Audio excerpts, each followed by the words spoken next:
Have you been to Power Station? Of course. I saw a ghost there. Oh, Here we go. While recording Golden. It's in New York, right? Yeah, I was on the 4th floor. It was like a big studio. You know the volume knob? It wasn't working. And so Sully, my engineer, came in and I heard him open the door, like walking towards me. He's like, oh, it's actually working now. I look up and no one's there. And however, 0.3 milliseconds, I see this tall dude with a red flannel and blue jeans walking towards me. Like really split second. You know what they call that? And I was just like, huh? You know what they call that? No, A Ghost Rider.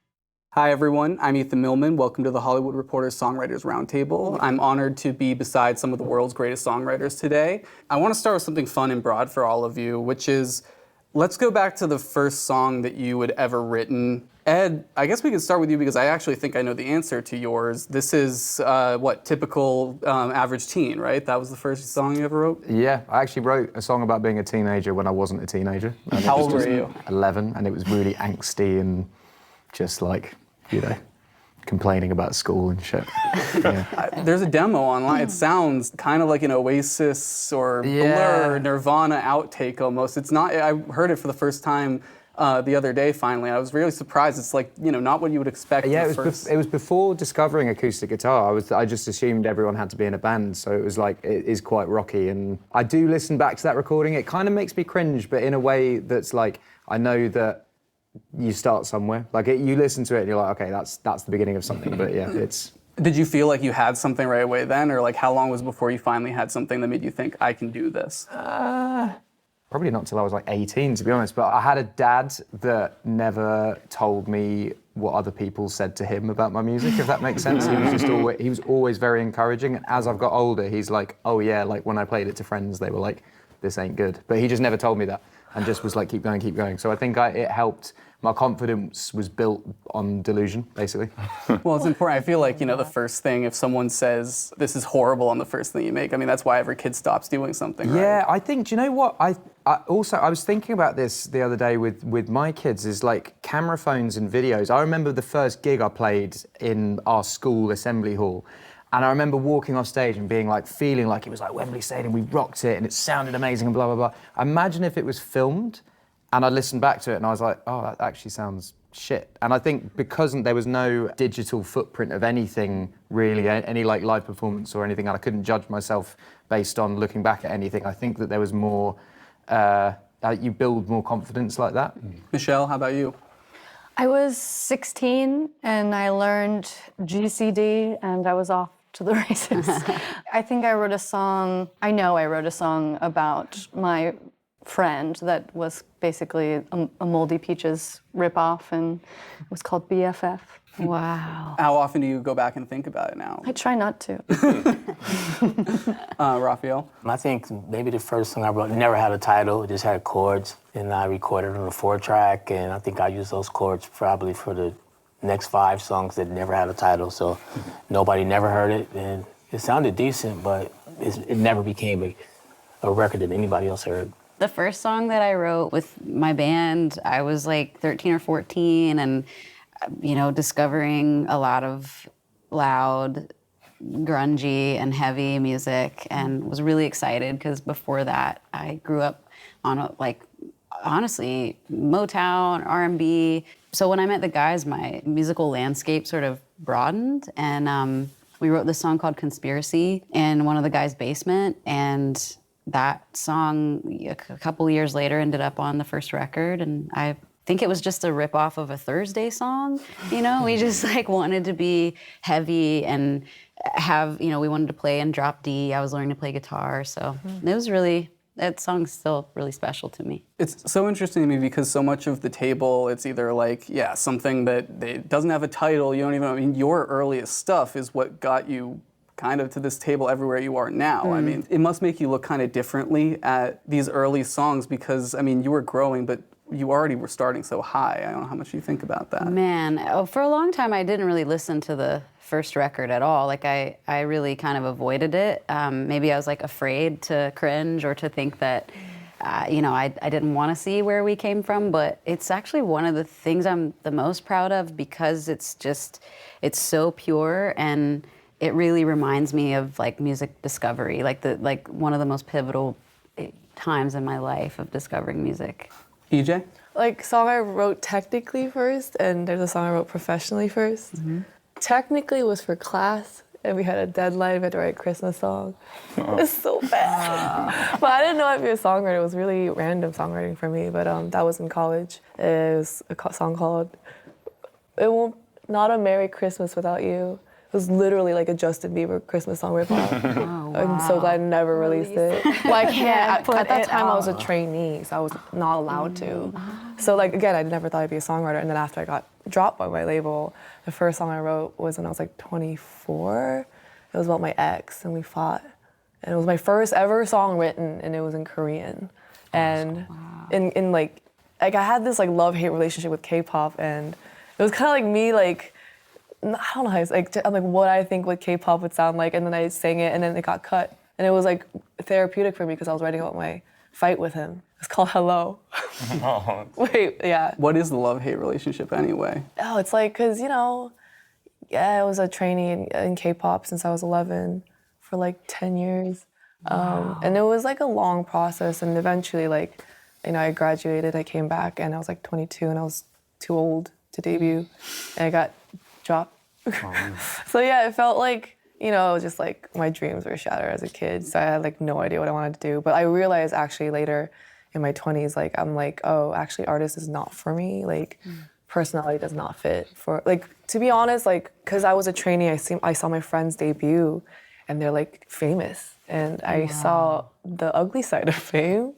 So I'm like, oh, it's not that pretty. Like, I like behind the scenes. And for me, like songwriting truly like brought me out of that depression during that time and truly did save me, like literally. So. I mean, in your case now, though, like millions and millions of people are hearing your voice every day. Yeah. You're here. I don't know how long you're going to be allowed to be behind the scenes. Like I said, I really like love behind the scenes. So this is kind of like a happy accident. I don't know if it's happy, but you know, it's very interesting to be suddenly in the limelight again that I intentionally chose not to be in. So yeah, I'm just going with the flow and you know, doing my best. Shaboozey, what's your first song? Oh man, it's so interesting for me. I think I started in hip hop really. I was so into like boom bap and New York hip hop, honestly, and I was listening to a lot of like just different producers. I was listening to a lot of like Adult Swim was a big thing too. So I think there was like the bumps. Who used to do the bumps? Flying Lotus. Flying Lotus. I was listening to a lot of that stuff.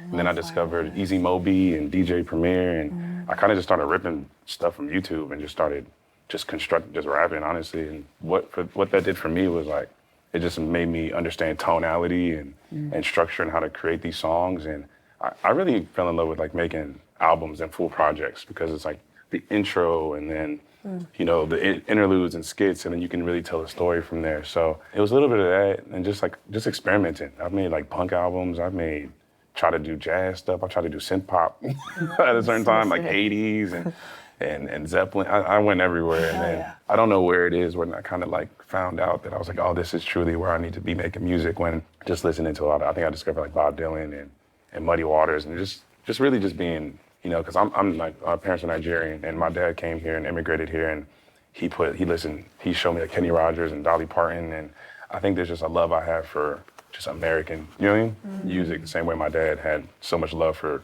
his country as well. I think it just passed down to me, and I was always just experimenting. Yeah. Well, I'd love to hear your jazz album. Oh yeah, it's crazy. I have a lot of really crazy experimental projects I would if you dig deep enough, you could find them. I was all over the place, man. I had a song called Jeff Gordon. That was probably like the biggest. That was like, your first, like. That was like first like regional popping viral song. That was like SoundCloud rap days. Yeah, I was gonna ask, were you on SoundCloud? I was on SoundCloud. Yeah, SoundCloud. I love SoundCloud. I was a SoundCloud. SoundCloud baby. Like SoundCloud Yeah. birthed me. Like that was the time where Post Malone was coming out and Uzi, and it was just everyone Weeknd. was The Weeknd, and everyone was just trying to like figure out like, damn, what's this thing? How can I incorporate this thing I love into like what I like now? You know. It's refreshing to hear you say you were making albums, because like I feel like today everyone's just like song, put it out, over and over again, and because I feel like that's almost what is incentivized right now. Just keep feeding the machine, and it's nice to hear someone say like, let's just start making an album and not release until it's there. You know. Yeah. Bring back concept albums too. Yeah, I love a concept album. love concept It's the albums, best, so, yeah. honestly. What would you guys want to do for a concept album?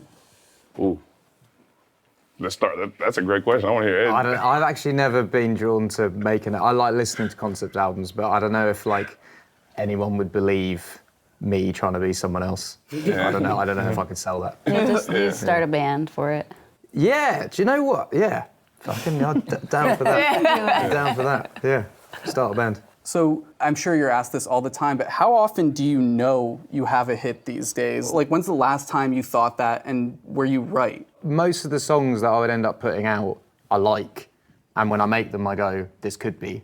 But I don't know. I think like I've been quite surprised with. There's also like you can release a song and then like 5 years later, I've got a song. The biggest song in my set at the moment is a song I did for Pokemon 4 years ago that wasn't a hit at the time, and then unbeknownst to me, became a hit in sort of Central Europe on radio. Was it the don't know. internet? I don't know. I guess it was on the. It's the end when you finish the Pokemon game. Oh, it's a game. It's the end What a song, game. and we put it out, and Crazy. it didn't really do anything, and so I never played it live. And then I was in Madrid this year, and someone had a sign being like, "Play that song," and I played it, and it was the best reaction of the night. So then I started playing it on tour, and now it's the best song of the gig, but it never was a hit at all. So there's also like hits that happen that aren't like, you know, like sometimes you'd be like, this song's gone diamond, therefore it's a hit. Sometimes hits are just like, they just are, but you can't like quantify them. They just like, when you play them, it's, I'm sure like you've definitely got a load of songs that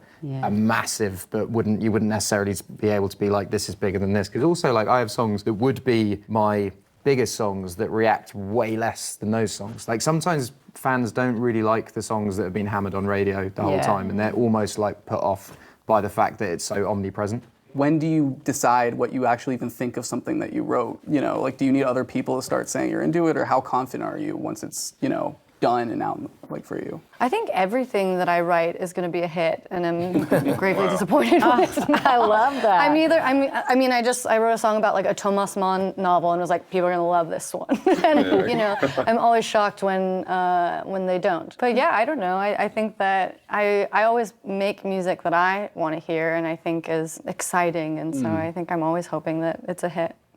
Sad when it isn't. You had a few big collabs for the songs that are on the docket right now between Zoo and Drive, but let's start with Drive. How do you get in the room with John Mayer? How does Dave Grohl end up on the drums? How does that session actually start? John was working out of Henson, and I was having him play guitar on a song. It actually never ended up making the album. It's like a bonus on the album. He was going to do a guitar solo on it. So I've known him since 2014. I was obviously a fan as a kid. I think being a singer-songwriter, most singer-songwriters at some point are influenced by one of his albums. Mine was Continuum. I was obsessed with that album as a kid, and I met him when I was 23. And he sort of turned into a mentor of sorts. Like he's always been like super supportive, which I wouldn't say is like that common for older singer-songwriters. Sometimes get quite threatened by newer ones coming through. And it's definitely something that has taught me to be like welcoming to new generation coming up. But anyway, he came to my gig, and then we played on the Grammys together, and then we collaborated on a song on Divide, and we kept in touch. So every now and then I'll be like, can you play on a song? Or you know, we'll just hang out or whatever. So we were in the studio, and Blake, who we did the song with, had been approached by Jerry for F1. And all of us were sort of like, I don't really know what that would sound like, me singing a song for Formula One, because I'm sort of known as a acoustic guy, I guess. But John started off with a riff, and then we just wrote it very quickly, sent it to them. They were like thumbs up, and then it was in the movie. But it was one of those like usually when I did the song for the Hobbit, it was the same thing where you get basically given like a brief of this is what the song needs to achieve, and it was very black and white, just very simple. Like it's going to be end credits of the thing. It needs to be this kind of rock song. It needs to like incorporate his whole journey from the beginning of the film to the end, and it was pretty quick to write. But it was John's riff that basically like. He's just one of the best guitarists ever. Yeah. We'll see. Do you know what? I had a hell of a lot of fun doing this song, especially like getting Dave in the studio. Like, even at the time, I was like, in what world does Dave Grohl drum on a song of mine? And it worked. It was cool. So who was in the driver's seat? Like, I mean, no pun intended on that. Like, is it you that's, that's John is like the muso's muso. So if he leans into something amazing, we had Pino come and do bass on it as well. He just has an address book of the best musicians. So yeah, John was definitely the one leaning into that. But I have the studio sheet from that day because they played live, and it just having those names on it. I've got it framed in my studio at home. It's very cool to look at. Was this the first time you'd ever recorded with Dave? Anything? Had you ever done anything like that before? Yeah, we'd sort of like hung out, I guess. Like he weirdly lives next door to me in the UK, so I see him from time to time. But yeah, it's that was the first time we worked together. But honestly, like I can't envision that song. It works, but I can't envision where it would work outside of that. Then on the other end of it, I mean, Shakira, like total opposite sonic profile on this one. You've been leaning into world music for many years at this point. Your new album had a lot more world elements too, but I mean, tell me about Shakira now. I mean, I'm guessing she calls you once a writer on this. Like, yeah, what we happened? got to know each other in the pandemic weirdly. We sort of like had long phone calls about working together eventually, and we did sort of bits and bobs back and forth. I recorded a updated version of Hips Don't Lie with her, which was quite fun. I was Wycliffe. And then she just said my kids love, it's called Zootropolis in the UK, but my kids love Zootropolis. She's obviously Gazelle, and she said Gazelle needs a song.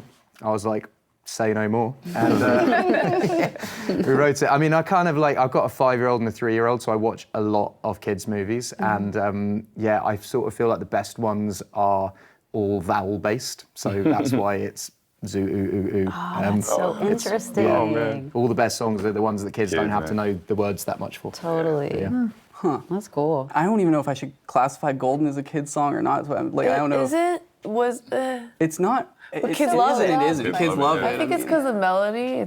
It's fun to sing for kids. That's what's so interesting, though, about a good kid's song is that it ends up transcending a kid's song. Like anything that we've seen, whether Let It Go gets really big, or we don't talk about Bruno or anything. Like, it's just, I don't think any of those songs are considered kids' songs anymore, even if the kids are the ones that drive it now. Golden wasn't supposed to be for, like, because you know what I mean? Like, there are kids' songs. Well, Golden was supposed to be just like a pop song, because the characters are K-pop idols.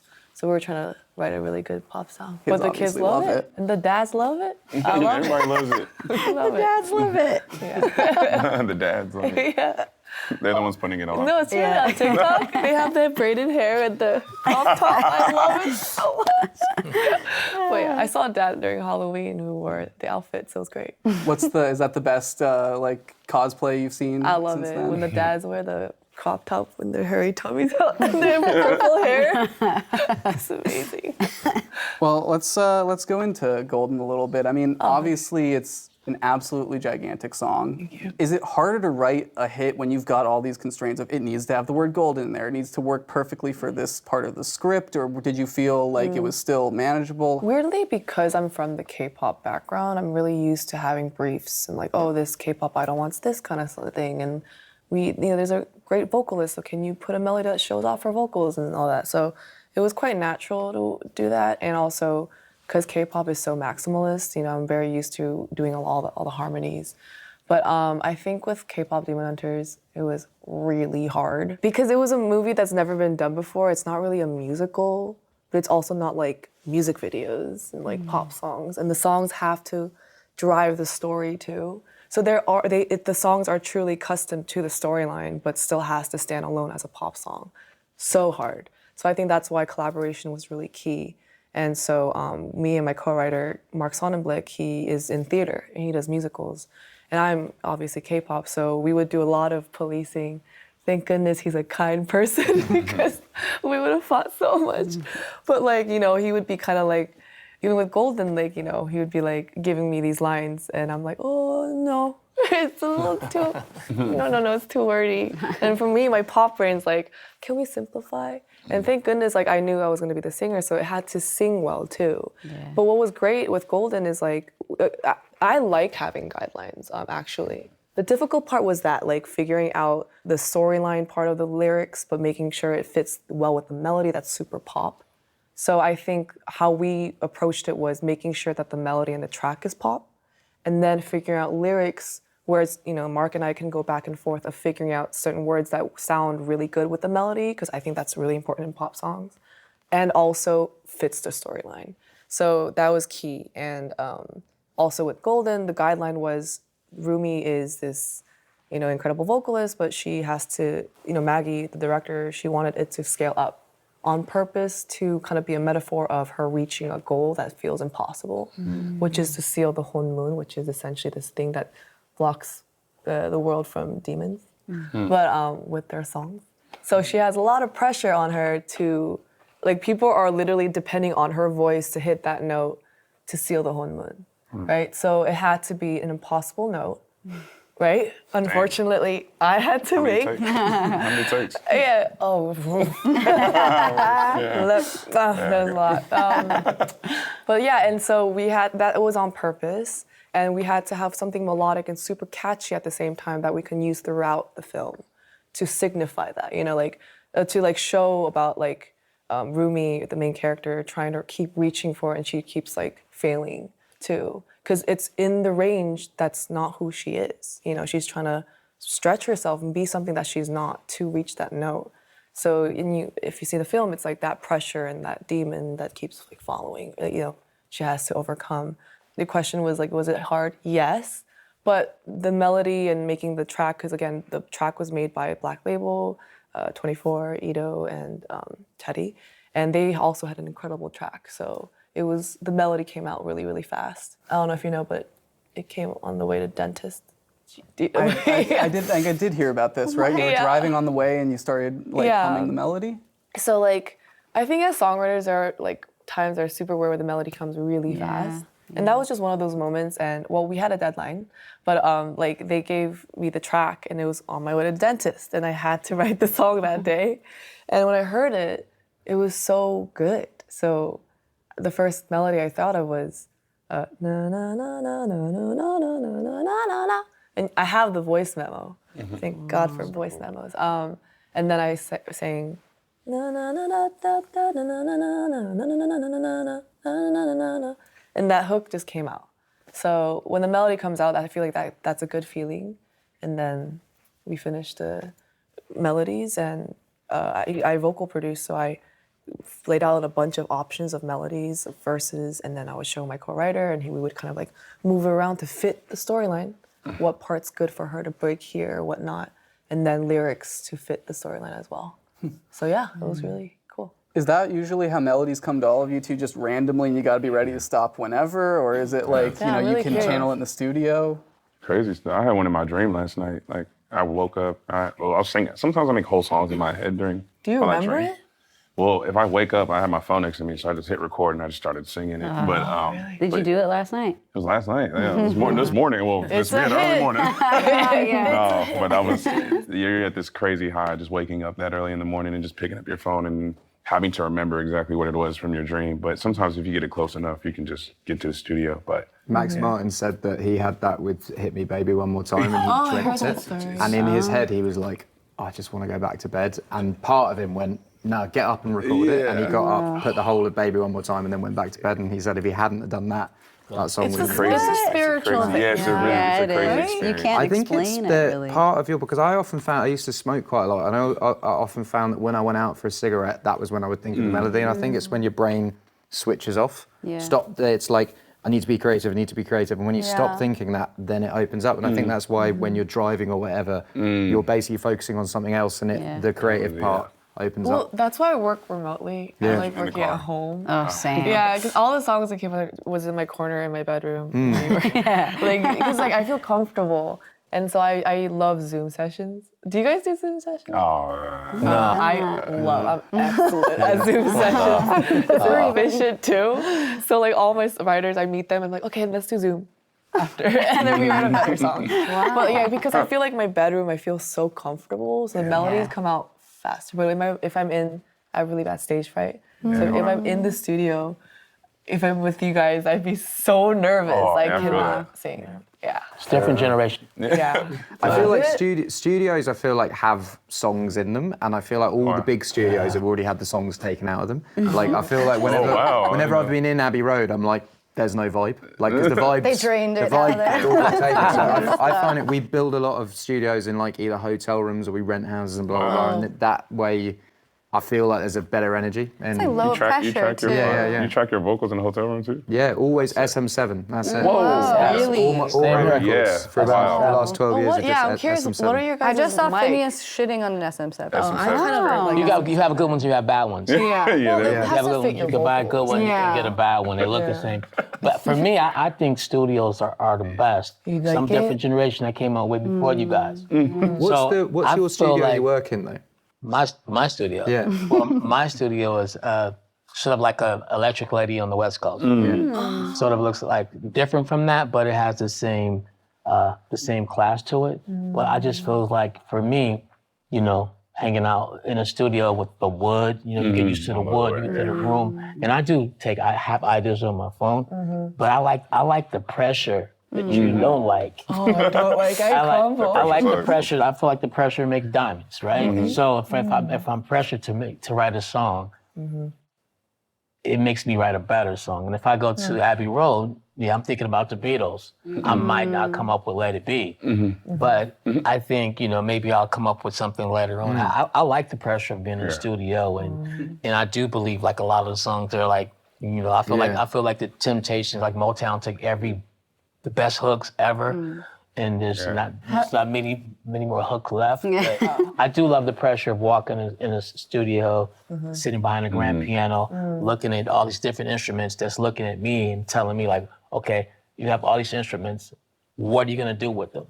And I sort of come from that world. playground. But I also love working in the box too. Okay. I just love doing meetings on Zoom, but going in the studio is like preparing, driving to the studio, I'm thinking, you go to Henson, that's A&M Records. Yeah. You know how much stuff's been there. It's a lot of things that happen at that studio. Have you been to Power Station? Of course. I saw a ghost there Oh, There we go. while recording Golden. it's in New York, right? Yeah, I was in the 4th floor. It was like a big studio, and the volume knob, it wasn't working. So when that happens, the engineer, like assistant engineer, comes in.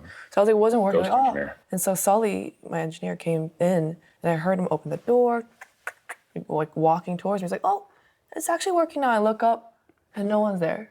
And however, 0.3 milliseconds, I see this tall dude with a red flannel and blue jeans walking towards me.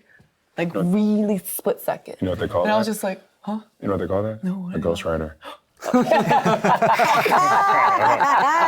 What's crazy is I couldn't flannel, digest the dude. situation because we had to Ghostwriter, keep you going. Yeah. Dude. But what happened was, that day I sang so well. That my music director was like, what did you eat today? Maybe it was the ghost singing. Maybe. You. That's maybe because the next day I came to the studio and I was like, so how old is this building, guys? And immediately they're like, what, did you see a ghost? And I was like, what? Like, yeah, I saw, and he was like, was it a girl or a guy? I was like, it was a dude. And he was like, oh, he's from the 3rd floor. What? I'm like, Oh. and he was like, yeah, there's a lady ghost in the 4th Thanks for letting me know. Yeah. Sorry, we might help you, like, Does he have a name? I don't know. Did someone a red die flannel there? man. Yeah. Oh, well, what happened was it was actually a power station in like the 1800s or something. So it's actual like really old Wow. place. There's worse, times for a ghost than when you're writing music for K-pop demon hunters and all this Yeah, stuff. it's crazy, yeah. Well, also in Korea, there's a myth. If you see any paranormal activity happen during a recording, that song's a hit. Ooh. Is So there you a thing here? want them to I do mean, it. case Yeah, in so point. it's a good Yeah. thing. Jeez. You want to see the ghost. I always want to see it ghost. Really? seen Even if ghost? I'm not writing a Have song. you seen one?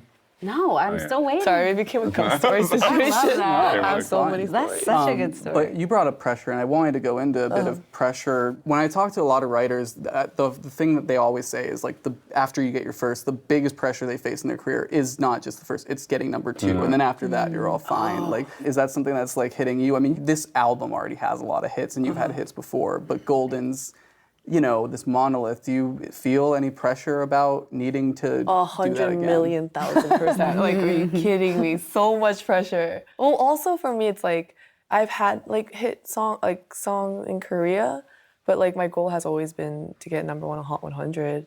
So and that's why like, you know, signed with American Publishing, and like I was really ready, and then K-pop Demon Hunters came out. Right. It's like, oh, cool. But like I wanted to always write like in pop music and have, you know, a number 1, but not as an artist, just as a songwriter and for another artist. But like, yeah, the pressure is really I mean, intense. I got it has to be almost similar. Like, you've had other stuff since then, but when you have, it's tied for the most like weeks at number 1 ever for any song with a bar song, Tipsy, and like that was your breakout. And now the expectation is, how does anyone do that again? Like, no one does. I feel like you just gotta have fun, trust your gut a little bit. You know, that was a big thing with the song I put out after that called Good News. It was a lot of songs being pitched to me that were just like some with Jack Daniels or we're at the bar, you know what I mean? And yeah, just like trusting your gut, having fun, and realizing, you know, when you have a song that big, it's like the pressure's kind of on, but it's also off. You're like, you know, I could not do anything for the rest of my life, and this hopefully. Do you guys all still feel pressure about, like, or are you now like comfortable? We've already had enough. You're good. Like, is there still the I'm only as good as what I just put out before? I think it like builds up into like a catalog, and then like I feel like you have some big songs, you have some medium songs, you have some ones that don't do well. But if you like all of them, and you continue, like none of us are going to stop making music, so you just continue and make, and in 20 years' time you'll look back and be like, oh shit, I've made loads of music I like. When I was younger, I used to go on Elton John's Wikipedia, and it always used to be very calming because his career was just like this. But we know him for all of the hits, but he had Most lots artists of. are probably like that. Exactly, yeah. But he'd have like 4 number 1s in a row, and then his next 5 years would be like 70, 150, blah, blah, blah. He'd be like really up and down. So, and I think throughout that, he was just releasing music that he liked. Yeah. And I think that there's no, as long as you love it, there's no pressure really. And I think that the paradox is that people can tell when you are trying to follow something up. And so it's like one of those things where you have to tell yourself to calm down. It's almost impossible, but the best thing you're gonna make is not thinking about what you made before at all, and just trying to find it from as pure of a place as the last thing came from. I never really cared about Billboard. I never looked at it. When I wrote a good song and I knew it, Yeah, you felt it. the song stayed around longer than everybody had a number 1. So I was like, I'd rather have the song that stays around longer than the number in the magazine. And because the magazine goes and the song stays. So for me, it was always like, when I'm in the studio and you write a song, the reward is always in the beginning, like listening back before everybody else gets a chance to hear it. And it just sort of happened. This guy walked up to me one day. He said, I think I just beat you on Billboard. I'm number 1, you're number 2. And I was like, man, congratulations, man, you know? But now I don't hear that song anymore that he wrote. I still hear my song. So That's the best part. it's kind of like, I had to learn through experience. I didn't think that, like, when he said it, I was really, you know, congratulating him. I was like, cool, we're at a barbershop. He said it in front of everybody, like, man, you're That's number crazy. 2 and I'm number 1. I was like, congratulations, man. But now I don't hear that song. And I hear my song all the time. Yeah, wow. So Come on. back to it, you know, you just have to have fun. Like you said, you have this big major. I met him Before that. before he had the hit. Yeah. And then next thing I looked at the TV and he was like, you know, flying in jets. I'm like, I just seen this dude in the parking lot. For real, yeah. That's crazy. like, It's the parking lot looking at y'all cars. Looking like, at my damn, new car, that's like, he's like, man, I crazy. want one of those. So when I see him next time, I was like, I guess you can get one of those cars now. Yeah, I was like, no way, I can never afford that. But speaking of, I know you guys talked about the bedroom and going back to what you said about pressure. I think just because the way I was raised, I was, you know, I got a family full of, like, I got a doctor in my family, and, you know, I've been raised about, like, work. So sometimes I feel like when you're in the bedroom, it doesn't feel like work. Right? So it's like, I got to go to the studio because, you know, if you make a hit song, there's doctors that are, we talk about pressure, right? You know what I mean? They're in these rooms with these lights and they're performing something. So I'm like, man, I feel like we stand to I mean, not to talk about the financial, but you stand to make so much more than people that are out there in really high pressure situations. Like we should put ourselves in those situations too. So I always feel like I gotta go to the studio and make it there.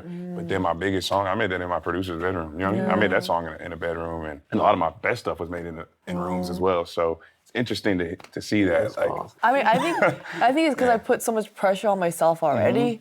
I don't need more pressure on the studio. Like I'm my worst critic. The person, you know. I think at the end of the day, it's just about showing up, and if you keep showing up, whether it's the bedroom or if it's in the studio, that's where the work it's the happens. artist, it's the person, you know. I do love walking into it, and like if you make an album and your album is done and you have an executive says, we need that impact single. But you have a great album, but they're still saying you don't have that record that you had on the first one. And then you have to go back to the studio. When you walk in, your engineer looks at you like, how you doing? And then that's like a silent pressure. And the musician's like, hey, everybody know that you have to come up with it. And that's the pressure I like. But I wrote some big songs in my mom's house in a tiny room. So to your point. Michelle, with My Baby, Celine's song tells you that she wants what?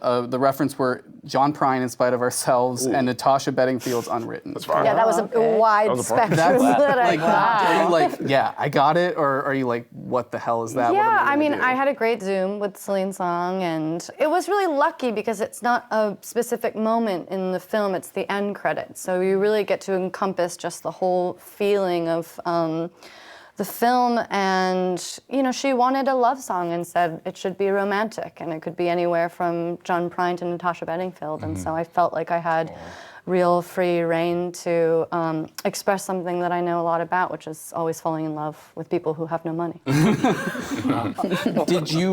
Were there other rom-com vibes you were pulling from for inspiration, or where were you? Yeah, I mean, I was thinking a lot. I really wanted some really simple, heartfelt sentiment, because I think that all great love songs are often some kind of turn of phrase. It's I can't help falling in love with you, or they all have the word baby in them. So like, baby, I need your lovin', or baby love, or be my baby. And so I knew I wanted to have the word baby in it, and I wanted to have some kind of sentiment that was sort of a play on words. Raphael, with I Lied to You, it's one of the coolest scenes I've ever seen in a movie. And it'd be incomplete without the song. The song was as important as the visual, they go together. But I know you had said that you had the phrase, the truth hurts, I lied to you, for a long time. I used to say it all the time. I didn't have a song, but I used to say, you know, thinking about your girlfriend, like if you got caught lying, and then you just tell her, well, they said the truth hurts, so I lied to you. It was like a joke. It's so good. It's a good And line. so then, that's how I thought about it. Was it something that you were thinking for years you would want to put in a song, or like you've been saying it for years, how did you know what, it's time to put it in for this? Well, I really love blues, and blues have great titles, like Johnny Taylor has a song called My Last $2. And so when I hooked up with Ludwig, and I went to his studio, and then he was telling me about the film, and he went through the whole film with me. And then Ryan Coogler is also from Oakland. His dad and my brother are like really good friends. So we had this connection, you know, this Bay Area connection anyway. And when they gave me the story about the blues and gospel, about, you know, if you sing R&B and you're a kid, you know, church people are gonna say, you know, you're going to hell, you're gonna burn in fire if you sing blues and you have church and blues. And so when they gave me the specs of what they wanted, they were on their way to shoot the movie Saturday.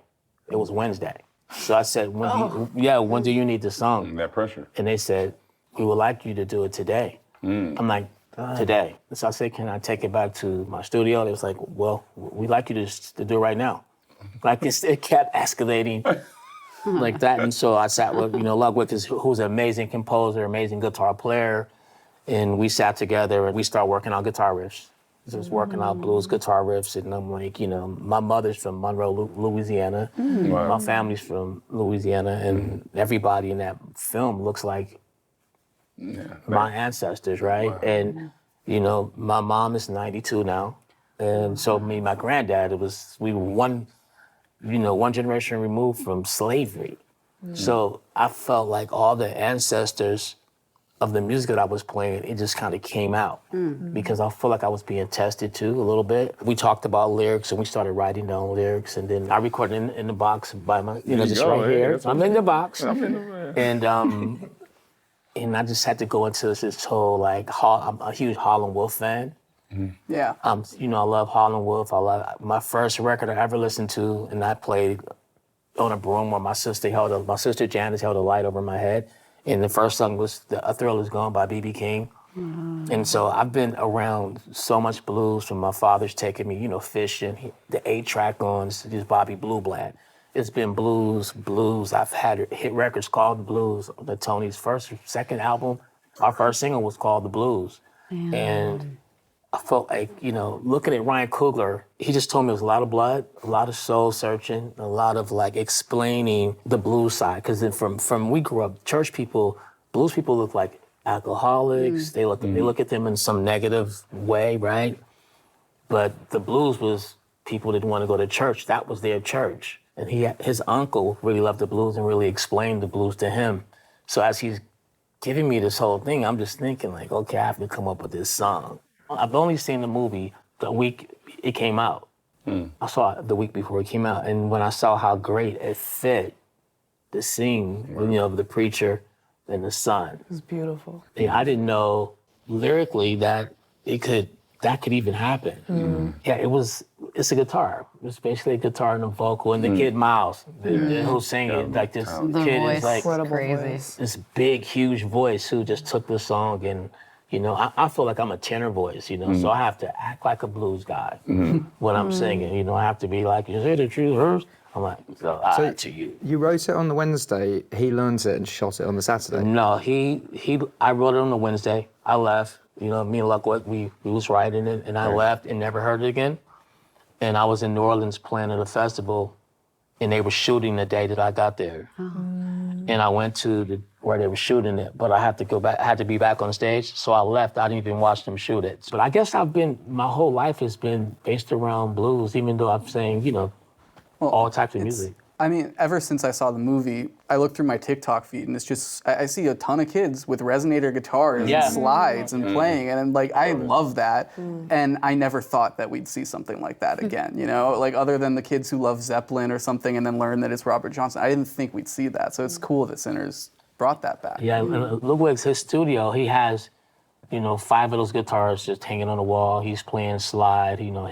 His dad was also a guitar teacher in Sweden. His dad was into John Lee Hooker. Wow. So he was really, soaking it in. Also, he was on the set. He was at the church with all the people. So he got a chance to even make the score so much bigger with Lie to You. Yeah. So it was pretty cool. Yeah. So Hayley, let's go into Open the Door. I mean, you clearly had built a rapport with David Byrne. You worked on on his solo album last year. Tell me about coming together for Twits here. He was already working on the soundtrack, I think for a while, and they wanted an end credit song, and I don't get these kind of calls much. So the fact that it was an end credit song and it was David Byrne, I was just like, there was no way I was gonna say no. And I also am kind of in a place in life where I'm like, I need to go to the pressure a little bit more. I need to post-COVID leave my home and put myself in scenarios that grow me, And I was terrified to be we were at my house out here when I still had it, and we were in this little basement studio with Daniel Engineering, who I made my record with. It was insane. David Byrne comes over. We've only seen each other in real life once, and he brings a briefcase and sits it on the kitchen counter and goes, I figure we could split this 50-50. And I was like, okay, sick. We haven't even written anything yet, but amazing. Love getting that out of the way. And then we went downstairs with my dog. What was in the briefcase? A lot of papers. A lot of paperwork. Wow. I was like, are we doing this shit now? I was ready I thought to it was sign. cash. Like Pulp Fiction. Yeah, right? It was cash. And he was like, here you go. Here's the guarantee. And we just we went downstairs and I was kind of unsure. I mean, he had some music he had sent to me and I kind of understood that there was a tone, especially when they had shown me the film in preparation. And I felt like I understood the moral of the story, and that's kind of all I that was like, all right, I've got my assignment, because I knew I was going to be handling a lot of the lyrics. And so he sat downstairs with me, played my guitar, and That's wild. like, yeah, like it was so sick to just watch him, even just like fumble around for a little bit to try to find like a guitar line or a chord like a change to the progression. And I, in the meantime, was sort of handing out like ideas. Well, here's a line. I had watched the movie so many times at this point, because this is the first time I've ever done an end credit song. So I'm like, I have to nail this somehow. And I just felt that there were multiple layers and multiple morals to the story, like a fable or a folk tale. I was trying to find the thread, and there was this character, the toad that's in the movie, that sort of acts as this like wisdom figure, but he speaks backwards. So they have to decode by putting him in front of a mirror. And I just thought that was so fantastical, and the things he was saying about chosen family and things that when I was a kid, I would have really loved to hear from anyone, but let alone my favorite movie or something. I wanted to make him sort of the main voice to the lyrics we were writing. So there was a point where I was like, I think we should sing the chorus backwards. I was like trying to get a little too heady with it at times, and then kind of remembering like, this is a movie that is for kids. And I think David sort of reined me in too, and we landed on it by the end of the day. And he said he didn't have a car, so he wanted to see this band across town, and we drove to a TV on the radio show that night. And it was a really, really cool day.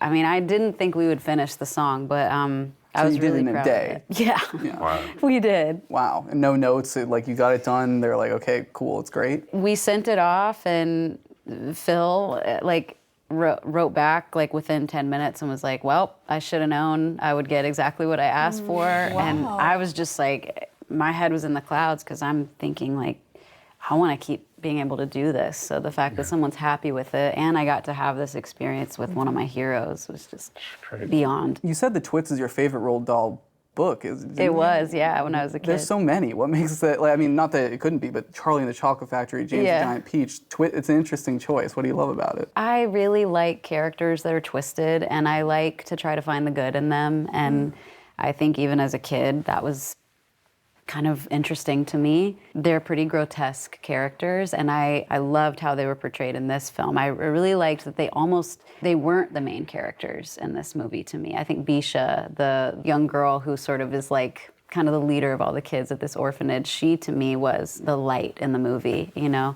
then again, like all these other characters like the toad, and they just did such a great job of giving it a different perspective. And I don't know. I mean, it was a full circle moment though, because I loved reading as a kid. But yeah. And Shaboozey, let's talk about Took a Walk. The movie, it's pretty much the Stephen King battle royale, Hunger Games style thing. Very dark. Yeah. And the movie dark, has these moments of like hope. Not to spoil it, I didn't feel hopeful at the end of the movie. And then the end credits song comes on, and it focuses on the hope. I'm curious, like, did you know you wanted to go on the light, even though there's a whiplash about that, to go from, wow, I feel empty, to hearing this beautiful song that sounds like, going through the prairies and, Midwest. Yeah, I mean, I'm always like a huge fan of like juxtaposition, when you see something that something shows and then it's the complete opposite sometimes. Yeah, I remember watching the movie and I was like, yeah, this is crazy and messed up. But it's funny because the first thing I pitched to the studio was, I was like, how would we do a cover of Johnny Cash, Walk the Line? And they were like, that's too on the nose, you know what I mean? But like more slow and brooding and just more of like a ballad of it. And they were like, no, but you have this song on your album called East of the Massanutten, and it's definitely like the least streamed song on the album. And I was like, wow, you picked like the slow, because I love slow songs. Like, love them to death, like just slow acoustic things and just writing to that. So I just watched the movie, and I'm a huge Stephen King fan, and I used to walk around with like a different Stephen King novel every day. Not even to read it, just to get it. That's cool. I'm walking around because that's just how much of a hero he is to me. So just having the opportunity to write a song for his first novel he's ever written in his career. Oh, really? I don't even think it was even published. It was a pen name. Yeah, it was his first novel he ever wrote, and it was always a dream of mine to be a part of anything Stephen King. So. Well, we've got time for, we could broaden it back out. I wanted to try and get some rapid fires in here. Who are your Mount Rushmore writers? I mean, Kate Bush has got to be Yeah. one of the heads. I would say Linda Creed. Oh. To research that, she's like one of my favorite. I said Harry Nilsson for best needle drop in a film. You know, I think everyone wishes they wrote Everybody's Talking. Yeah. Max Martin. Yeah, come on. Genuinely, No, fucking seriously, he's man's definitely. got slappers. I think one of mine is Robert Smith. Yeah. Because Robert Smith and The Cure, those songs are, I've always loved how he says it all in the first line, you know? Like, I've been looking so long at these pictures of you, I almost believe that they're real. To me, when I heard that as a 15-year-old, I was like, I'll never just spell it out that simply. And like, I also love, I love someone that's not too proud to yearn really loudly in a song. I'm gonna take it back. I'm always gonna take it back to the vintage. Some like Rod Temperton, Oh, cool. Can you tell us what's the song? Michael Jackson, Okay. the biggest ever. I mean, like he has 3 albums that trumps everybody's. Yeah. He came from a group called Heatwave. I think he's German or he's British. He's one of those, but he was in the military and he saw this band in America who needed a drummer. And he's like, well, I'm a better keyboard player than I'm a drummer. And ended up being a keyboard player. Quincy Jones grabbed him and he wrote all of Michael's biggest things. He wrote Thriller. But like you said, the songs that people don't know that he wrote are the other ones that I like, not the, you know what I mean? And he's like was a very quiet guy. I got a chance to meet him. He had like a smoker shack on his house and he was just like, yeah, you know, you think the kids still like what I do? And I'm like, bro, you wrote, you're still trying to get there. You know what I mean? Like what I like about him is like when you look at the pop format, he was writing songs that you didn't know could be in the pop format, but they end up being, you know, because in the beginning, pop songs were popular songs, not sort of like a 1, 3. It wasn't that. It was like a popular song. I felt he was the king of that, and he was very quiet about it. But I'll have to say he would be on my Mount Rushmore. But then also Elton John's. Yeah, that's a good one. Even if you take out his solo career, The Lion King. Yes, that's As a fucking it. soundtrack. It's insane. It's insane. There's another guy, Alan Menken. Yeah, who Alan did Menken. He did all of like Pocahontas and Beauty and the Beast and stuff Aladdin. like that. But I feel like a lot of our first iteration of songs are those Disney songs and like learning about, and it's an amazing like education when you're 3 hearing Paint with All the Colours of the Wind as a song that's like in your, I don't know. I feel like there was a period of, maybe I'm just nostalgic about that time of Disney, but I think they were the best Disney songs. I would also say Joe Hisayashi, who does all of the Studio Ghibli soundtracks and works with Miyazaki. I mean, I went and saw him in Radio City and at Radio City, and everyone was crying because it just touches such a deep part of your childhood. These themes, and that's a soft spot for me. A good one. We got time for maybe just a couple more here. Okay, we're almost at the end of the year. Spotify Wrapped is going to come out soon. Who do you think is going to be on your Spotify Wrapped? Or if you're not Spotify, just what's your most listened to thing of this year? I say Towns Van Zandt for me. Yeah, I've just been listening to that album a lot. Yeah, with the Waiting Around to Die, and you know, I mean, I'll be there in the morning and Poncho Lefty. That's been a lot of that. Some new guys, a lot of new, really good new artists, like really good. Yeah. Like Medium Build is really awesome. If anybody knows, Medium Build. Coulter Wall is a huge favorite of mine. Ooh, I love Daniel Caesar's new album. Yeah. Great. Love it. And Olivia Dean's new album. Oh man, that record's great. Fantastic. That record makes me I cry. heard her live. Incredible. It's crazy. Sorry. Haley? Oh my God, there's been so much good music this year, but I've been really excited by Geese because It's too good. and Cameron Winter's record, So Heavy good. Metal, just is like, they're a brilliant band, and his songs on his record and the lyrics on the Geese record, I just think are brilliant, and I'm excited to see his very long career, you know? I've been listening to Mustafa a lot, but other than that, I really listen to, I feel like any old record that I've never heard is a new record, and I feel like streaming they don't even have all the music. I listen to a lot of vinyl. So I'm listening to a lot of Joni Morrison, Joni Morrison's is like another quiet legend that, you know, he's like a scientist in music that I'm just going back and just soaking in everything he does. But Mustafa is like, Wow. My God. Michelle? I've been listening to a lot of Air. So I love Moon Safari and Talkie-Walkie, and talk about a band that's made some really great music for film. I mean, Playground Love and Virgin Suicides is so great. They make just such sexy, vibey music, and the musicianship is phenomenal. And yeah, I've just fallen really hard back in love with that band. And Ed, no pressure, take us home. I'm What's actually, yours? I do the same thing as Raphael. I'm big into vinyl. I had a realization that I never had music on in the house with the kids, and my wife was like, they're not going to grow up the way you grew up, because there's never, I don't know why I didn't have music on, so I started always putting on a vinyl in the morning, every morning, and I tend to just buy the new releases, and you just find what you find. But this year, I was late to the party on him, but John Bellion put out an album called Father Figure that blew my fucking mind. Check it out. What was your favorite thing about it? The song Father Figure, I feel like it's, as a dad with young kids who's in the music industry and has the kind of push-pull of